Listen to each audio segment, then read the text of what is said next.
आकाशवाणी गोरखपुर से प्रादेशिक समाचार।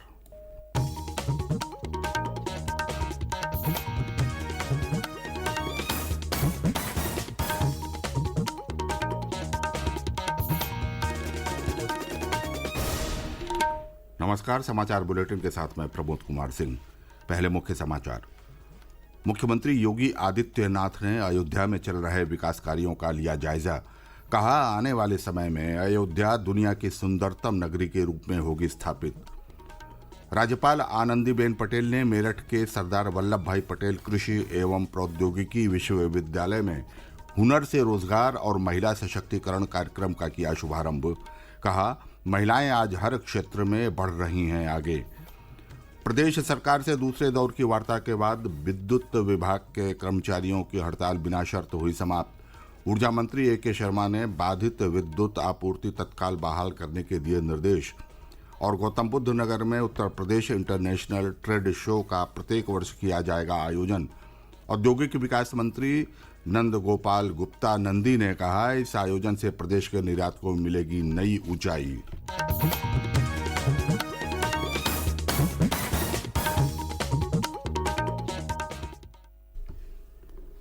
अब समाचार विस्तार से। मुख्यमंत्री योगी आदित्यनाथ ने कहा है कि आने वाले समय में अयोध्या दुनिया की सुंदरतम नगरी के रूप में स्थापित हो, यही प्रधानमंत्री नरेंद्र मोदी की इच्छा है। इसी के अनुरूप केंद्र और उत्तर प्रदेश सरकार मिलकर कार्य कर रही है। मुख्यमंत्री ने कल अपने अयोध्या दौरे के दौरान राम जन्मभूमि परिसर को जाने वाली निर्माणाधीन पैदल मार्ग पर पैदल चलकर स्थलीय निरीक्षण किया।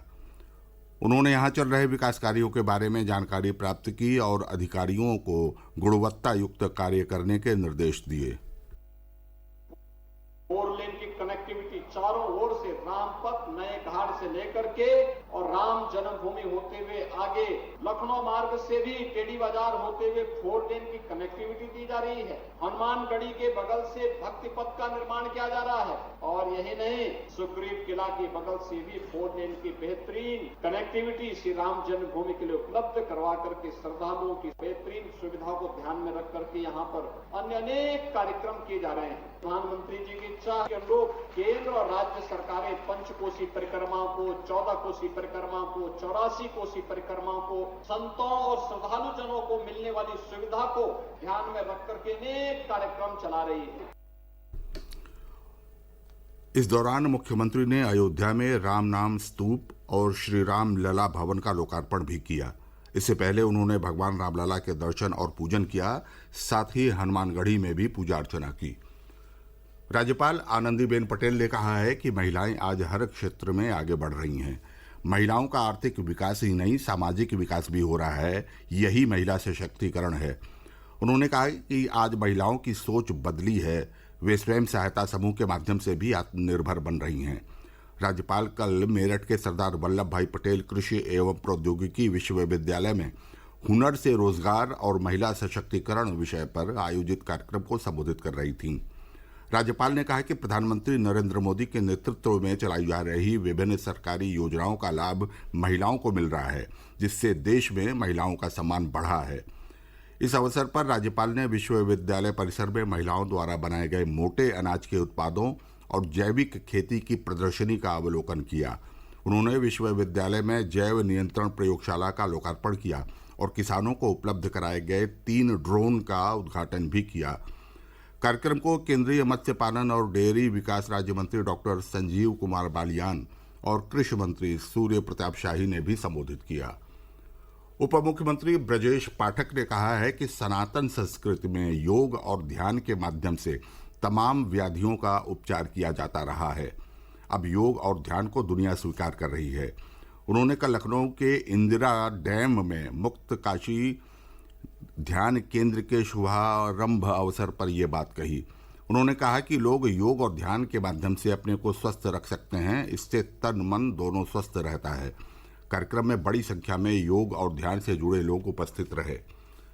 प्रदेश के विद्युत विभाग के कर्मचारियों की चल रही हड़ताल कल दोपहर सरकार और कर्मचारी संघ के नेताओं के बीच दूसरे दौर की वार्ता के बाद समाप्त हो गई है। विद्युत संघर्ष समिति के नेताओं ने ऊर्जा मंत्री ए.के. शर्मा और पावर कॉरपोरेशन के एमडी से दूसरे दौर की बातचीत की। बैठक के बाद समिति ने बिना शर्त हड़ताल वापस लेने का फैसला किया। बाद में ऊर्जा मंत्री ने कर्मचारियों से विद्युत आपूर्ति तुरंत बहाल करने के निर्देश दिए और कहा कि सरकार कर्मचारियों से वार्ता करने के लिए हमेशा तैयार है। बिजली कंपनियों में अध्यक्ष और प्रबंध निदेशक की चयन प्रक्रिया और वेतन विसंगतियों को लेकर राज्य के विद्युत विभाग के कर्मचारी 16 मार्च की रात से हड़ताल पर थे, जिससे विद्युत व्यवस्था में बाधा उत्पन्न होने से आम लोगों को परेशानी का सामना करना पड़ा। प्रादेशिक समाचार आप आकाशवाणी गोरखपुर से सुन रहे हैं। शेष समाचार इस अंतराल के बाद। मिले न मिले मगर वी के साथ 99 रुपए में 28 दिन की वैलिडिटी और फुल टॉक टाइम जरूर मिलेगा। आज ही जुड़े वी के साथ। 99 रुपए में 1 किलो आम मिले न मिले मगर वी के साथ 99 रुपए में 28 दिन की वैलिडिटी और फुल टॉक टाइम जरूर मिलेगा। आज ही जुड़े वी के साथ। प्रदेश सरकार ने गौतम बुद्ध नगर में प्रत्येक वर्ष इंटरनेशनल ट्रेड शो का आयोजन करने का निर्णय लिया है, जिससे एक जिला एक उत्पाद को अंतर्राष्ट्रीय बाजार में भी पहचान मिल सकेगी। इसी कड़ी में आज गौतम बुद्ध नगर के India expo centre and mart में Uttar Pradesh international trade show के पहले संस्करण का कर्टेन रेजर कार्यक्रम का आयोजन किया गया। कार्यक्रम को संबोधित करते हुए प्रदेश के औद्योगिक विकास एवं निर्यात प्रोत्साहन मंत्री नंदगोपाल नंदी ने कहा कि आज नए भारत का नया उत्तर प्रदेश तरक्की एवं समृद्धि का नया आयाम छू रहा है। यह आयोजन उत्तर प्रदेश के निर्यात को नई ऊंचाई प्रदान करेगा। उन्होंने कहा कि प्रदेश $1 ट्रिलियन की अर्थव्यवस्था बनने की ओर अग्रसर है। इस लक्ष्य को प्राप्त करने में निर्यात सेक्टर का अहम योगदान है। आज उत्तर प्रदेश देश का 5वां सबसे बड़ा निर्यातक राज्य है। इस अवसर पर एमएसएमई, खादी एवं ग्रामोद्योग मंत्री राकेश सचान ने कहा कि प्रदेश सरकार की निवेश अनुकूल नीतियों के लागू होने से राज्य में निवेशकों का रुझान बढ़ा है।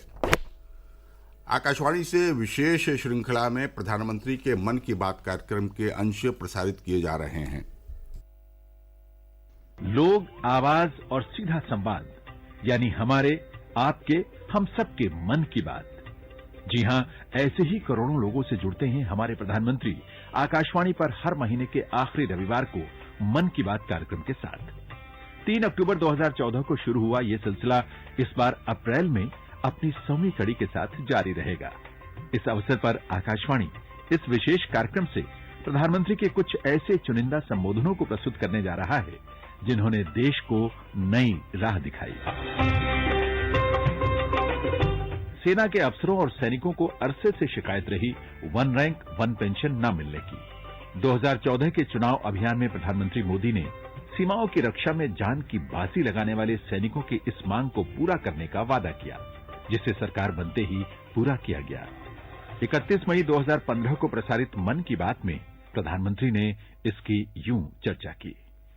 मैं आपको विश्वास दिलाता हूं, मैंने निवृत्त सेना के जवानों के बीच में वादा किया है कि मेरी सरकार 1 रैंक 1 पेंशन लागू करेगी।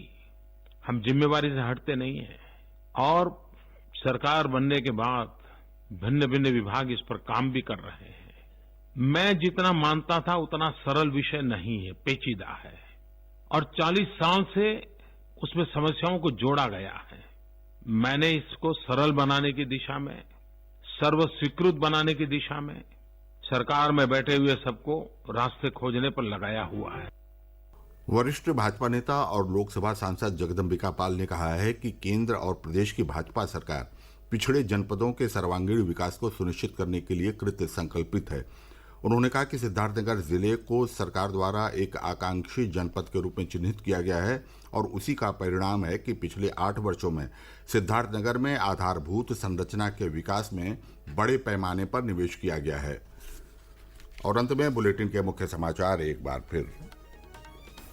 मुख्यमंत्री योगी आदित्यनाथ ने अयोध्या में चल रहे विकास कार्यों का लिया जायजा। कहा, आने वाले समय में अयोध्या दुनिया की सुंदरतम नगरी के रूप में होगी स्थापित। राज्यपाल आनंदीबेन पटेल ने मेरठ के सरदार वल्लभ भाई पटेल कृषि एवं प्रौद्योगिकी विश्वविद्यालय में हुनर से रोजगार और महिला सशक्तिकरण कार्यक्रम का किया शुभारंभ। कहा, महिलाएं आज हर क्षेत्र में बढ़ रही हैं आगे। प्रदेश सरकार से दूसरे दौर की वार्ता के बाद विद्युत विभाग के कर्मचारियों की हड़ताल बिना शर्त हुई समाप्त। ऊर्जा मंत्री ए.के. शर्मा ने बाधित विद्युत आपूर्ति तत्काल बहाल करने के दिए निर्देश। और गौतम बुद्ध नगर में Uttar Pradesh international trade show का प्रत्येक वर्ष किया जाएगा आयोजन। औद्योगिक विकास मंत्री नंद गोपाल गुप्ता नंदी ने कहा, इस आयोजन से प्रदेश के निर्यात को मिलेगी नई ऊंचाई। इसके साथ ही ये समाचार बुलेटिन समाप्त हुआ। नमस्कार।